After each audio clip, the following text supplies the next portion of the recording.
So basically इस video में top 50 MCQs हैं TGT PGT ओरिएंटेड।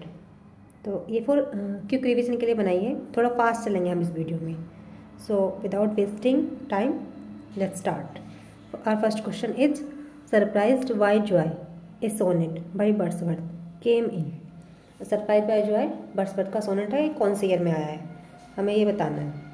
तो इसका आंसर हमें ऑप्शन में से देंगे 1811, 1813, 1815, 1817। तो ये आया है 1815 में। कौन से ईयर में आया है? 1815। ये जो था surprise by joy sonnet inspired था by the death of his daughter Catherine. Wordsworth की ही डॉटर की डेथ से इंस्पायर्ड था ये, कैथरीन से। Next question, the name of Milton is become the mark not of biography nor of theme. मतलब Milton का जो नाम है वो बायोग्राफी और थीम से नहीं बल्कि उसके स्टाइल से पहचाना जाता है। The most distinguished in are poetry, हमारी पोएट्री में सबसे अलग। हु सेड दिस, ये स्टेटमेंट किसने दिया है? ये स्टेटमेंट दिया है राले ने। राले कौन थे? एलिजाबेथन एज के थे। Next question, Milton has used Mulciber for. Milton ने मुल्सिवर किसके लिए यूज किया है? ये वर्ड। तो मिल्टन ने मुल्सिवर किसके लिए यूज किया है? आर्किटेक्ट। ऑप्शन नंबर ए, आर्किटेक्ट। आर्किटेक्ट मतलब जो पेंडिमोनियम था वो सैटर्न के घर का नाम था, तो उसका चीफ आर्किटेक्ट जो था वो मुल्सिवर था। और जो ग्रुप ऑफ पैरेट्स है उसको पेंडिमोनियम बोलते हैं। मैंने भी वर्ड बोला ना, पेंडिमोनियम बनाया था ना सैटर्न ने, अपने घर का नाम दिया था, उसका चीफ आर्किटेक्ट मुल्सिवर था। ठीक है, नेक्स्ट क्वेश्चन चलता है। माई rising is thy fall is a line from. मेरी राइजिंग में ही मेरी फॉल है, मतलब ये कैसी लाइन है? पैराडॉक्सिकल लाइन हो गई है। पैराडॉक्सिकल लाइन कैसी होती है? एक सेल्फ कॉन्ट्राडिक्टरी स्टेटमेंट जिसमें अपनी ही बात को कॉन्ट्राडिक्ट किया जाता है। ये लाइन कौन सी उसकी है? तो ये लाइन है मिल्टन के पैराडाइज रिगेन्ड। किसकी है ये line? Paradise regained. Paradise regained कब आया था? 1671। और जो ये लाइन है ये बोली गई है जीसस के द्वारा, Jesus to Saturn, in book third में बोली गई है। Next question, no word but an invisible thing, a voice, a mystery is taken from. किससे लिया गया है ये लाइन कहाँ से ली गई है ये बताना हमें। ये जो लाइन है to word but an invisible thing, a voice, a mystery, ये line to the skylark, to the cuckoo और to a nightingale, to a butterfly, किससे ली गई है? टू द कुक्कू से ली गई है ये लाइन। अब टू द कुक्कू किसकी है? वर्ड्सवर्थ की। ये जो पोएम है 2 वॉल्यूम्स में आई थी, पब्लिश्ड हुई थी 1807 में। नेक्स्ट क्वेश्चन, थोड़ा फास्ट चलेंगे ना इस वीडियो में, मैंने स्टार्टिंग में बताया था, it's for revision. Next question, me thought I saw my late espoused saint was written in. ये कब लिखा गया है? ये लिखा गया है 1658। कब लिखा गया है? 1658। 1658 ये जो लिखा है मी thought I saw my late स्पाउस्ड, ये सोनेट नंबर 23 है, मिल्टन का है। मिल्टन ने टोटल 24 सोनेट लिखे हैं और ये कौन सा है? Sonnet number 23। ये जो सोनेट है ये मिल्टन की वाइफ कैथरीन वुडकॉक, नाम तो आपने सुना ही होगा, कैथरीन वुडकॉक, जो उनकी स्पाउस थी। स्पाउस वर्ड आया ना, पार्टनर जो होता है स्पाउस, उन्हीं को डेडिकेटेड है कैथरीन वुडकॉक को। मिल्टन ने टोटल 3 मैरिज की थी, 3 शादी। पहली शादी की थी उन्होंने मैरी पॉवल से 1643 में। सेकेंड शादी इन्होंने की थी कैथरीन वुडकॉक से 1657 में। इनकी डेथ हो गई थी 1658 में। लगभग 15 मंथ चले थे इनकी शादी के। और थर्ड मैरिज की थी उन्होंने एलिजाबेथ मिंसल से, एलिजाबेथ मिंसल 1663। नेक्स्ट क्वेश्चन, 2 क्लाउन्स केम इन। 2 क्लाउन कहाँ है? 2 क्लाउन आए हैं हैमलेट में। कहाँ है? हैमलेट में। अब हम इसको याद कैसे करेंगे? देखो, हैमलेट में ग्रेव डिगर्स आए हैं, ये तो आपने सुन रखा होगा। लेकिन ग्रेव डिगर्स क्लाउन्स नहीं है, ग्रेव डिगर्स अलग है। उनका नाम था, 2 ग्रेव डिगर्स आए थे ना, रोजनक्रैंड और गिल्डस्टन, रोजनक्रैंड और गिल्डस्टन। उनको एड्रेस किया गया था एज ए हाफ मैन। तो हम उससे कनेक्ट करके याद कर सकते हैं कि ग्रेव डिगर्स भी इसी उसमें आए थे हैमलेट में, और 2 क्लाउस भी हैमलेट में आए थे। Next question, who wrote the book John Galsworthy A biography 1976। ये बुक किसने लिखी है? ये बुक लिखी है कैथरीन डुप्रे। किसने लिखी है? Catherine Dupre.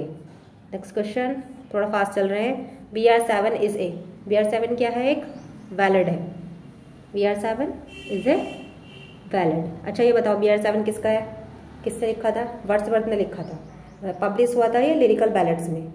और Wordsworth got the idea for BR7 after getting separation from his friend William Calvert. William Calvert से सेपरेशन के बाद उनके माइंड में ये आइडिया आया था लिखने का, BR7।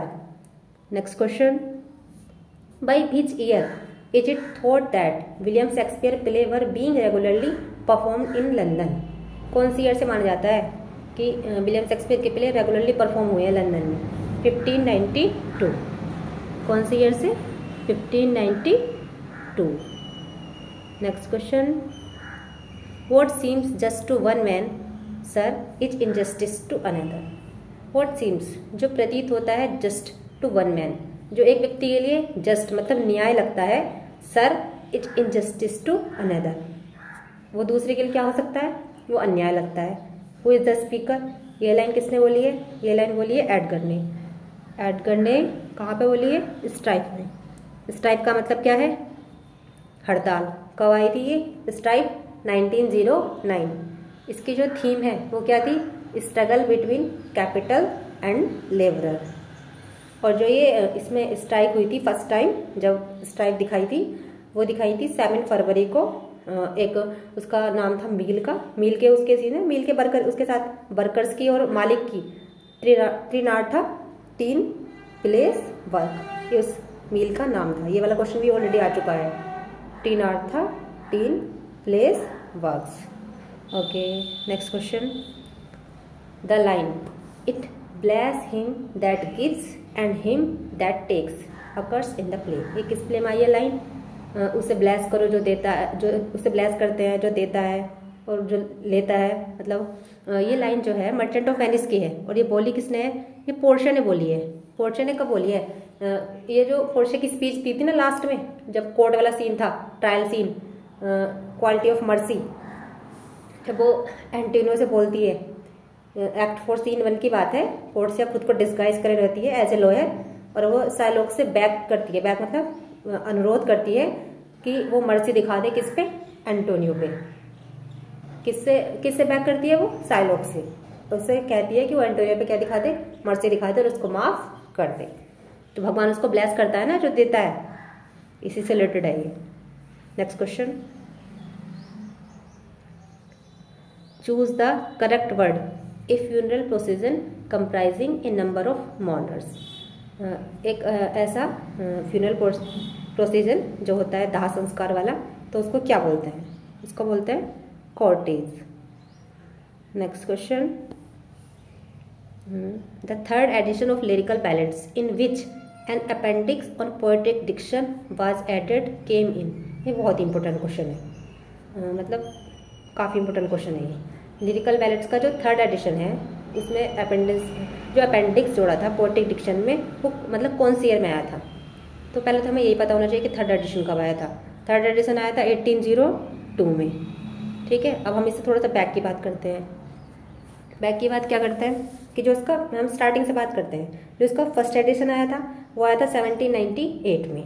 जो इसका सेकेंड एडिशन आया 1800 में।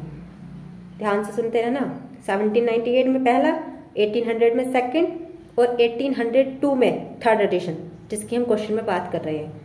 और फोर्थ एडिशन आया था लास्ट 1805 में। ठीक है, और लिरिकल बैलेड्स कितनी पोएम का वो है सेट है? 23 पोएम्स का। 23 पोएम में 4 पोएम कोलरिज की हैं, और बाकी बची हुई पोएम किसकी हैं? वर्ड्सवर्थ की। पहली पोएम जो है लिरिकल बैलेड्स की, the rhyme of the ancient Marner, किसकी है? कोलरिज की है। और जो इसकी लिरिकल बैलेड्स का लास्ट है वो है टिंटन अवे सबसे मोस्ट पॉपुलर है। Next question, the line I would rather be a pagan circle in a creed outward is a line from, ये लाइन कहाँ से ली गई है? I would rather be a pagan circle in a creed outward, क्या मतलब है इस लाइन का? इसमें जो वो है वर्ड्सवर्थ की है ये line.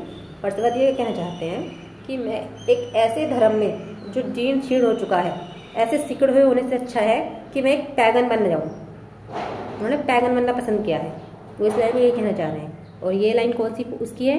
The world is too much with us, किसकी है line? The world is too much with us. ये कैसा सोनेट है? ये एक पेट्रार्कन सोनेट है और कंपोज हुआ था 1802 में और पब्लिश हुआ 1807 में, 2 वॉल्यूम्स में आया था।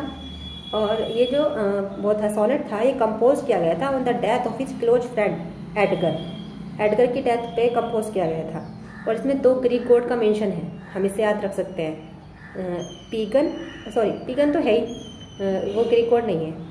प्रोटियस एंड टाइटन 2 गॉड का नाम है, Greek God Proteus and Titan, ये ग्रीक गॉड थे जो इस सोनेट में आए हैं। कहीं किसी लाइन में आएंगे तो हम उसको समझ जाएंगे कि ये किसके पोएम की बात हो रही है। The world is too much with us. और ये सोनेट जो है उन्होंने बनाया था, कंपोज किया था अपने क्लोज फ्रेंड की डेथ पे। उनके क्लोज फ्रेंड का नाम था Edgar. Okay, next question, the act of burying a dead person, एक मरे हुए व्यक्ति को जलाने के एक्ट को क्या बोलते हैं? इसको बोलते हैं इंटरमेंट। इंटरमेंट मतलब दफन करना किसी को। अब मैं आपको उनको चारों के मीनिंग बताती हूँ। पहला है इंटरमेंट। इंटरमेंट का मतलब होता है इम्प्रिजमेंट, किसी को नज़रबंदी कर लेना, कन्फाइनमेंट। इंटरमेंट का मैंने आपको बता दिया। थर्ड है डिवोचरी। डिवोचरी मतलब व्यभिचार करना किसी के साथ। और फोर्थ है कैटाक्लिज्म। कैटाक्लिज्म का मतलब होता है डिल्यूज, फ्लड, बाढ़। ओके, नेक्स्ट क्वेश्चन चलते हैं। whom Wordsworth wants to call a wandering voice। Wordsworth किसको बुलाना चाहते हैं, किसको पुकारते हैं एक वॉन्डरिंग वॉइस के रूप में? स्काईलार्क, ड्यूटी, कुक्कू, क्लाउड, मतलब कौन से सोनेट की बात चल रही है ये उनके। तो वर्ड्सवर्थ के लिए जो है, for Wordsworth cuckoo is a wandering voice, invisible thing, a voice, a mystery. किसके लिए बोला है इन्होंने ये सब? कुक्कू के लिए। तो हमारे इस क्वेश्चन का आंसर क्या हुआ? ऑप्शन नंबर सी, कुक्कू। ये जो कुक्कू था ये कंपोज हुई थी 1802 में और पब्लिश हुई थी 1807 में, 2 वॉल्यूम्स में। 8 स्टैंजा का पोएम है और जो टाइटल है इस पोएम का बहुत ही डिसेप्टिव है। मतलब कि टाइटल तो मैं तो कुक्कू है, लेकिन कुक्कू वर्ड का मेंशन ही नहीं है पोएम में कुछ भी। Next question, the ruined cottage is written by. Ruined cottage किसने लिखी है? 1798 में आई थी और लिखी किसने थी? वर्ड्सवर्थ ने। किसने? वर्ड्सवर्थ ने। कुछ तो वर्ड्सवर्थ की इंपॉर्टेंट पोएम है, जैसे हम मतलब याद ही हैं सोलिटरी पर, टेबल्टन, लेकिन कुछ अनइम्पोर्टेंट हैं जो हमने जिनसे हम इतने फैमिलियर नहीं है, हमने कम सुनी है। लेकिन बहुत टाइम से ट्रेंड चल रहा है पेपर का कि जो हमने कम सुनी है जो पोएम, उन्हीं के बारे में पूछ लेते हैं कि ये पोएम किसकी तरह लिखी गई है। तो ये उन्हीं में से है एक पोएम, द रूइंड कॉटेज। कब आई थी? 1798 में। लिखी किसने थी? वर्ड्सवर्थ ने। Okay, very good. Next question, the better part of valour is discretion, lines occur in. ये लाइन किस में आई है? ये लाइन है हेनरी फोर्थ पार्ट 1 की। अब हेनरी फोर्थ पार्ट 1 में ये लाइन बोली किसने? ये लाइन बोली है फॉलस्टॉप ने। फॉलस्टॉप का नाम तो सुनाइए, मैंने पहले वीडियो में भी इसका मेंशन किया है, सर जॉन फॉलस्टॉप। उन्होंने ये बोला है कि विवेक कभी कभी बहादुरी का भी एक अच्छा हिस्सा होता है, मतलब कभी कभी हमें विवेक से काम ले लेना चाहिए। Question is preferable to rash bravely, मतलब जल्दी जल्दी में हम कुछ करें, इससे अच्छा हम थोड़ा विवेक से काम लें, वो भी एक बहादुरी का ही पार्ट माना जाएगा। ये लाइन बोलता है फॉलस्टॉप। अब फॉलस्टॉप आता कहाँ है? फॉलस्टॉप 3 प्ले में आता है, हेनरी फोर्थ पार्ट 1, जिसका आंसर ये है, हेनरी फोर्थ पार्ट 2 और Merry Wives of Windsor. Merry Wives of Windsor में तो काफ़ी सारा रोल है उसका, और हेनरी 5 में उसकी डेथ दिखाई है।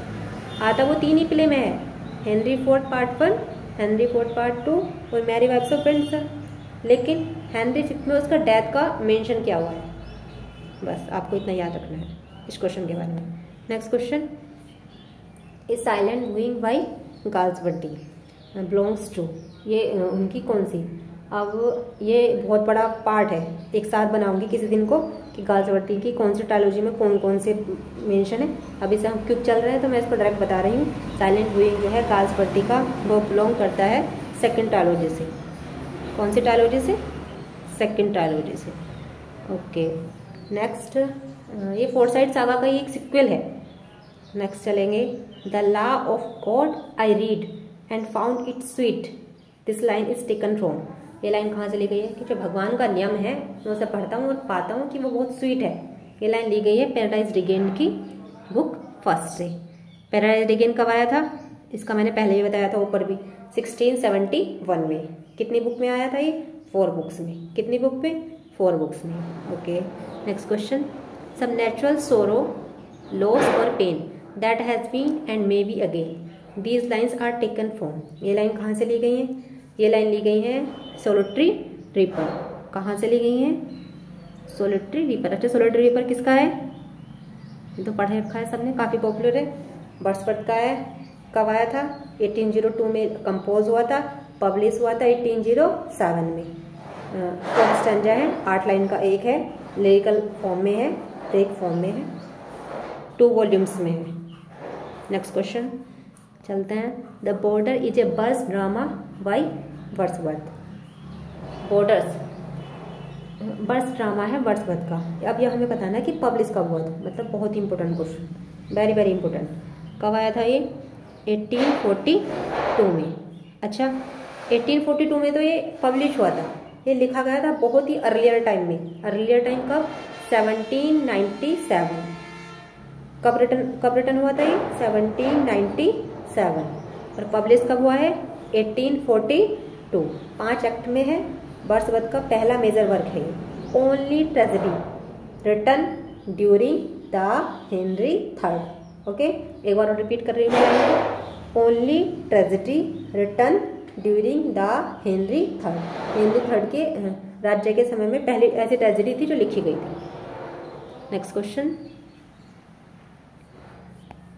Samson agonist is called classical in form but in theme it's, theme कैसी थी इसकी? थीम थी इसकी हिब्रू। सुना ही होगा आपने, कैसे? आपने नहीं सुना होगा, मैं बताती हूँ। जो ये था हिब्रू था, जो ये जो सैमसन एगोनिस्ट था बिब्लिकल की हिब्रू थीम से लिया गया था, तो इसीलिए ये क्लासिकल फॉर्म में क्लासिकल है, लेकिन थीम में कैसा है? हिब्रिक है, हमें याद रखना है। ओके, क्लोजर ड्रामा है। कब आया था? 1671, 1671 में आया था।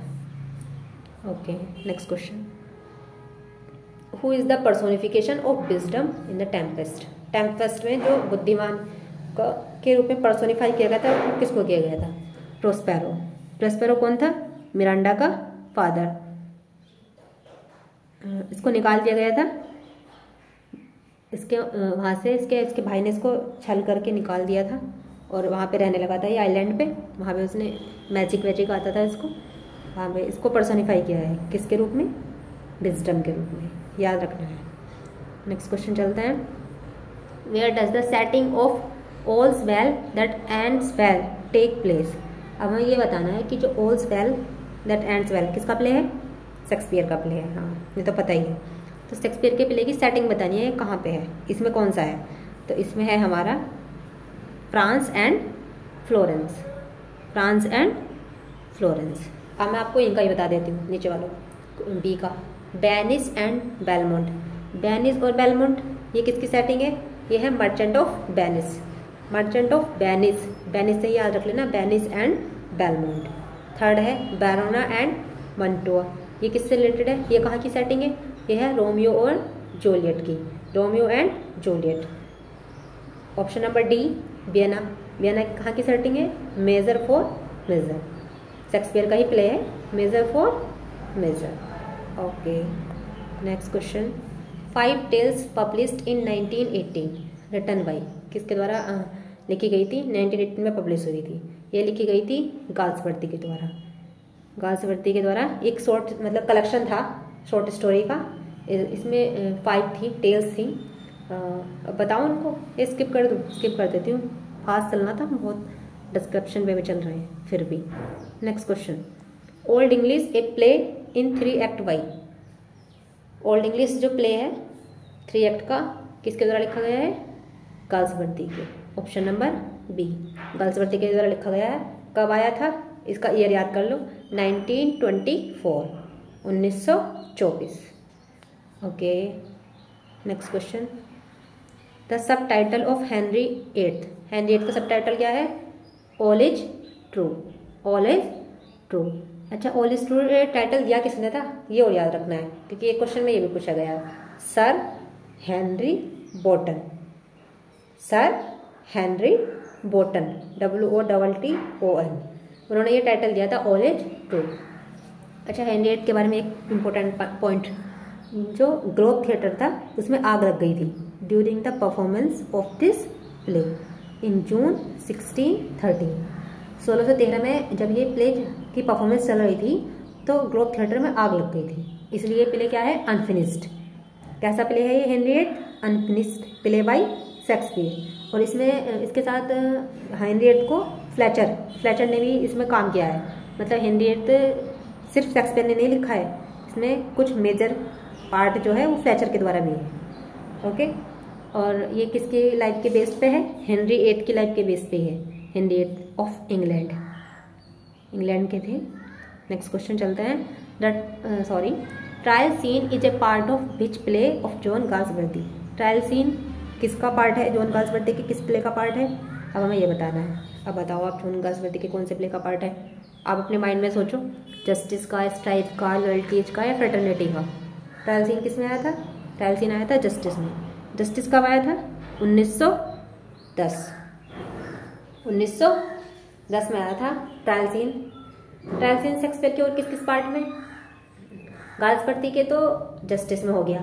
शेक्सपियर के और प्ले हैं जिसमें ट्रायल सीन आया है। एक तो मर्चेंट ऑफ वेनिस में, अभी मैंने ऊपर मेंशन किया था, पोर्शिया वाला, और किंग लियर में। ठीक है, 2 प्ले में आया है ट्रायल सीन। किसके? शेक्सपियर के। Very good. ओके, नेक्स्ट चलते हैं, who was deposed from the English throne in the glorious revolution in 1688। किसको डिपोज किया गया था इंग्लिश थ्रोन से? तो किसको किया था? Henry eighth. Henry eighth, Henry eighth को ना डिफेंडर ऑफ फेथ माना जाता है। क्या माना जाता है? Defender of faith, Henry eighth को। ये एक ब्लू बियर्ड था। ब्लू बियर्ड किसे बोलते हैं? ब्लू बियर्ड ऐसे लोग होते हैं जो मैरी करते हैं, मतलब हु मैरी सेवरल टाइम, बहुत बार शादियाँ करते हैं और अपनी वाइफ को क्या कर देते हैं? मर्डर कर देते हैं। शादियाँ करते रहते हैं, मर्डर करते रहते हैं, मतलब उनको ब्लू बियर्ड बोला जाता है। तो हेनरी एट्थ ने अपनी 2-3 मतलब कुछ पत्नियों का इस तरह से कर दिया था, इसको इसलिए ब्लू बियर्ड बोला जाता है। नेक्स्ट क्वेश्चन चलते हैं, सॉरी,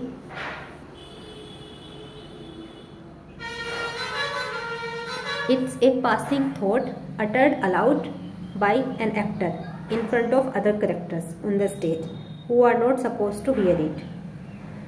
अच्छा हाँ, ये बहुत इंपॉर्टेंट है। एक पासिंग थॉट है जो बोला गया है अलाउड, जोर से, एक एक्टर के द्वारा in front of other actor on the stage. दूसरे एक्टर्स के सामने बोला गया है स्टेज पे, लेकिन उनके द्वारा सुना नहीं गया। होता है ना, आपने सुना है सलीलकी, असाइड। तो ये किसका है? अगर हम पासिंग थॉट की बात करेंगे, गुजरता हुआ थॉट, तो ये हो जाएगा असाइड। क्या होगा? असाइड। ठीक है, और सलीलकी के बारे में मैं नेक्स्ट क्वेश्चन में बताऊंगी, इससे अगला ही है। और पैंटोमाइम होते हैं जो मैंने कल भी आया था इसका मेंशन, गेस्चर के द्वारा बताते हैं ना, मूक अभिनय करके, और monologue single person speaking. Okay, और इसका it's an actors secret thoughts uttered allowed by on the stage of acquaint with audience with what is passing in his mind. ये भी एक्टर का सीक्रेट थॉट है, लेकिन वो कैसा है? वो है पासिंग थॉट, और ये सीक्रेट थॉट है जो स्टेज पे बोला गया है ऑडियंस के द्वारा। तो इसको क्या बोलेंगे? सलीलकी। इसका आंसर है सलीलकी। असाइड के बारे में मैंने आपको बता ही दिया, पासिंग थॉट। ओवेड कौन सा है? ओवेड का होता है डाउन सॉन्ग या मॉर्निंग सॉन्ग, सुबह के सॉन्ग को बोलते हैं। और सेरेनेड क्या होता है? एक म्यूजिक बजाता है, एक म्यूजिक बजाया जाता है किसी के वुमेन के लिए उसके बाहर, घर के बाहर खड़े हो गए रात में, तो उसे बोलते हैं सेरेनेड। समझ गए? मतलब किसी घर की छत है, उसके नीचे खड़े होकर म्यूजिक बजाया जाता है, उसी को सेरेनेड बोलते हैं। Next question, Milton and the English revolution 1978 is a book by. ये बुक किसकी लिखी गई है? Milton and the English revolution, ये बुक लिखी गई है Christopher Hill. Option number A. अच्छा, डेविड मैसन ने क्या लिखा है? Life of Milton. क्या लिखा है? Life of Milton. Okay. Milton's grand style किसने लिखा है? क्रिस्टोफर रिक्स, जो ऑप्शन नंबर डी है। ओके। और इस क्वेश्चन का आंसर क्या है? Milton and the English revolution 1978 is a book by Christopher Hill. Okay, next चलते हैं। The decline and the fall of Roman empire is a 6 volume history book written by. ये किसके द्वारा लिखी गई है? Decline and fall of Roman empire, Edward गिवन। किसके द्वारा? एडवर्ड गिवन। ओके। अच्छा, इसके जैसी बुक ना कुछ कुछ नेम में सिमिलरिटी है। एफ.एल. लुकास ने वो लिखी है, मैं उसका नाम और बताऊंगी आपको अभी। The decline and fall of romantic ideal 1936 में आई थी, वो लिखी थी एफ.एल. लुकास ने। उसमें जो है 11,396 डेफिनेशन थी रोमांटिसिज्म की, और एफ.एल. लुकास ने बोला था कि theatre is not a hospital. Next चलते हैं। Who among the following said that his prose was written with his left hand while reserving right hand for poetry। ये लाइन किसने बोली है? ये बोली है मिल्टन ने। किसने बोली है? मिल्टन ने। मिल्टन का लाइफ स्पैन तो याद होगा, 1608 में जन्म हुआ है, 1674 में डेथ। ओके, नेक्स्ट चलते हैं। डिफेंसियस स्कंडा 1654 was written in response to Latin polemic the cry of Kings blood. Who wrote it? किसने लिखा है? डिफेंस, ये लिखा है डिफेंसिव, ये लिखा है मिल्टन ने। किसने लिखा है? मिल्टन ने। मिल्टन ने डिवोर्स पे ट्रैक्ट भी लिखे थे ना, आप उससे रिलेट करके इसे याद कर सकते हैं। और मिल्टन में ये जो है ना सेकेंड नंबर ऑप्शन, एंड्रयू मॉर्वेल, ये उनके एमिनेंसेस थे। एमिनेंसेस किसे बोलते हैं? मतलब जैसे वो मिल्टन जो है 1652 में ब्लाइंड हो गए थे, 44 ईयर की एज में, 44 ईयर की एज में। तो फिर उनका लिटरेरी मतलब उनके जो हेल्प की थी लिखने में, उनके राइटिंग में, वो एंड्रयू मॉर्वेल ने की थी। Okay, next. Milton's collection of poems divided into 2 section English and Latin. 2 section में डिवाइड हुआ था, इंग्लिश में और लैटिन में। वो पब्लिश हुआ है, वो कौन से ईयर में पब्लिश हुआ है? 1645। कब पब्लिश हुआ? 1645। Okay. Who identify himself as the future poet. खुद को आइडेंटिफाई फ्यूचर पोइट के रूप में कौन करता है? मिल्टन। इसी में करते हैं, किसमें? जो मैंने भी ऊपर क्वेश्चन बताया ना, ये कलेक्शन ऑफ पोएम्स 1645, इसी में करते हैं खुद को identify as the future poet. Next question. The rare action is in virtue than in vengeance. Is this line occurs in. ये लाइन कहाँ पे आती है? रेयर एक्शन मतलब माफ कर देना ज़्यादा अच्छा है। It's better to forgive than to hate his enemy. अपने दुश्मन को माफ कर देना ज़्यादा अच्छा है। ये लाइन है 12th नाइट की। ये सॉरी, ये लाइन है टेम्पेस्ट की। टेम्पेस्ट में कौन बोलता है ये लाइन? ये लास्ट में प्रोस्पेरो बोलता है। प्रोस्पेरो कब बोलता है? प्रोस्पेरो बोलता है एरियल से। एक्ट 5 सीन 1, इसका एक्ट भी याद रखना है। एक्ट 5 सीन 1 काफ़ी पॉपुलर लाइन है ना ये टेम्पेस्ट की।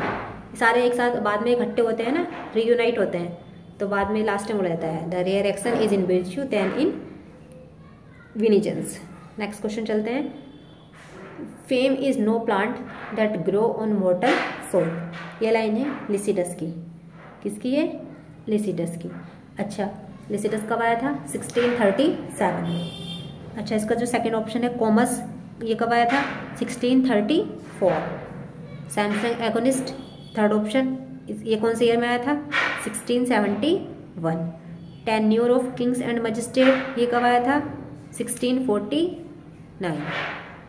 वैसे जॉनसन ने ना इस लिसिडस को, जो 1637 में आई थी, इसको क्रिटिसाइज किया है। Next question. Who wrote an epic on Milton. Milton पर एपिक किसने लिखा है?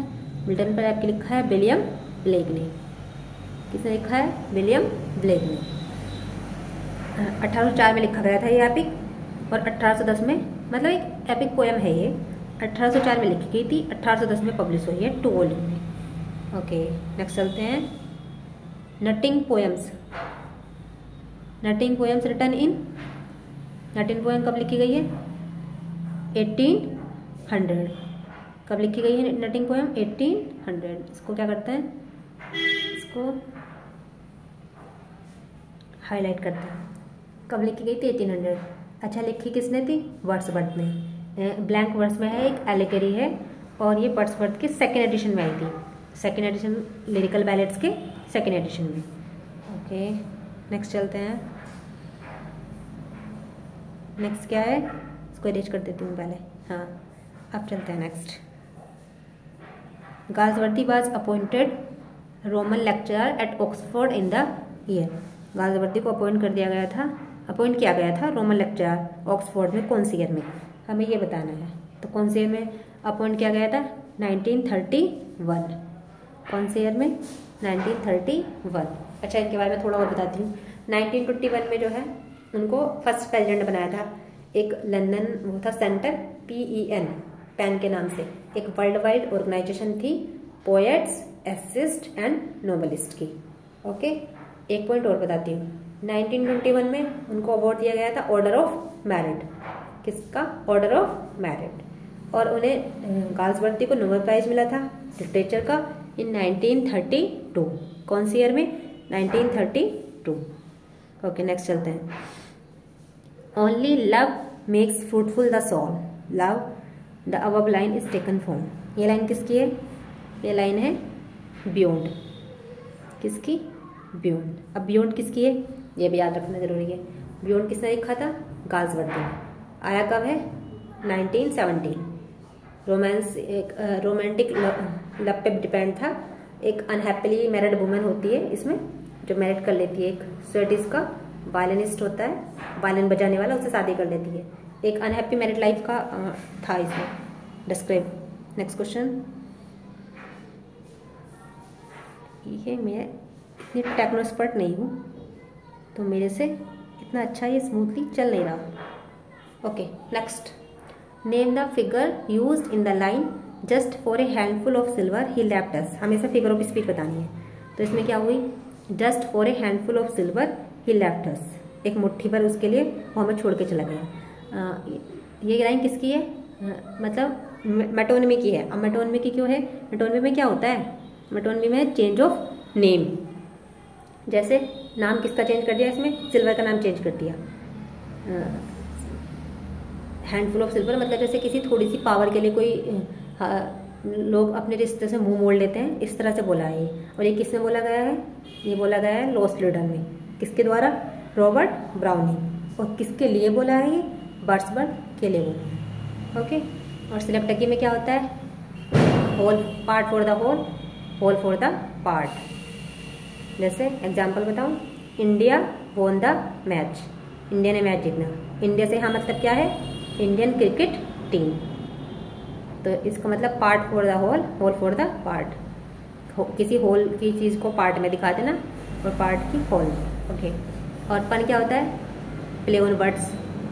एपिग्राम क्या होता है? एक क्विक विटी सेइंग। एग्जाम्पल जैसे child is the father of man, काफी पॉपुलर एग्जाम्पल है। इसमें मेटाफर भी है इस लाइन में, और एपिग्राम भी है। Next, to Mr Lawrence is a popular sonnet by. To Mr Lawrence, ये किसका पॉपुलर सोनेट है? Wordsworth, Milton, Galsworthy, Shakespeare. आप बताओ किसका है?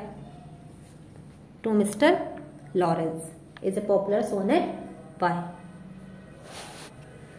Wordsworth, Milton, Galsworthy, Shakespeare. ये टू मिस्टर लॉरेंस सोनेट है मिल्टन का। किसका है? मिल्टन का। मिल्टन ने कितने सोनेट लिखे हैं? कुल 24 सोनेट। ये उनका सोनेट नंबर 10 है, और ये उन्होंने एड्रेस किया था। It was address to his son, अपने सन को एड्रेस किया था। Next, in the opening book of the prelude, Wordsworth mention famously that he was, ये प्रेलूड की ओपनिंग में है line, fostered alike by. Fostered alike by, हमें right pair pick out करना है इसमें से। Fostered alike by fear, just fear and beauty. तो इसका ऑप्शन कौन सा हो गया, बी और डी। ये पूरी लाइन याद रखनी है हमें, ये स्टार्टिंग लाइन है, fostered alike by fear and beauty. Okay next चलता है। In which year did John Milton attend Christ College Cambridge. John Milton ने क्रिस्ट कॉलेज कैम्ब्रिज कौन से ईयर में अटेंड किया था, ये बताना है हमें। 1625, कौन से ईयर में, 1625। ओके, और वो ग्रेजुएट हुए थे बीए डिग्री से इन 1629, ये भी याद रखना है। बीए की डिग्री कब ली थी, 1629, 1629 में। और 1623 में उन्हें वो मिली थी। चलो छोड़ो, इतना ही बहुत है, काफ़ी हो गया, काफ़ी लेंथी होती जा रही वीडियो।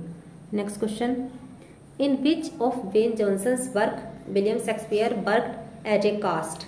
बेन जॉनसन के किस वर्क में विलियम शेक्सपियर ने काम किया था, सिजनस हिज फॉल। किस में किया था, सिजनस हिज फॉल। और ये हमारे 15 क्वेश्चन कंप्लीट हो गए। एक क्विक रिवीजन था, जल्दी से जल्दी हमने फिनिश किया इसको। आप इसको 2-3 बार रिपीट पे देख के रिवाइज कर सकते हैं। Okay, thank you.